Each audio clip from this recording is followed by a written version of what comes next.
તો રાજ્યના મુખ્યમંત્રી ભૂપેન્દ્રભાઈ પટેલે સુરતની મુલાકાત લીધી હતી, જેમાં ડિંડોલીમાં ઉમિયાધામ મંદિર દશાબ્દી મહોત્સવમાં તેઓએ હાજરી આપી હતી।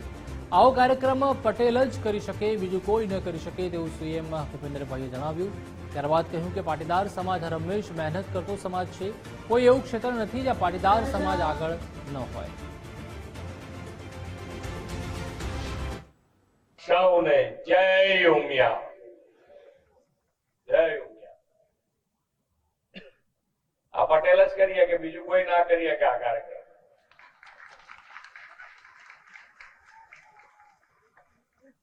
આ ગરમી તો જુઓ, આ ગરમીમાં 4-5 કિલોમીટરની શોભાયાત્રા કરીને આ તડકામાં આવીને બેસવું અને મગજમાં ક્લેરિટી છે કે તડકો રહેવાનો છે ને આપણે બેસવાનું છે, એટલે છતાંય કોઈ છાંયડો હોદ્યા વગર બધાય બેઠા હતા। અમારે અહીંયા સ્ટેજ ઉપર ખુરશીઓ પાછળ લેવડાવી લીધી કે ભાઈ અહીંયા તડકો આવે છે, બોલો।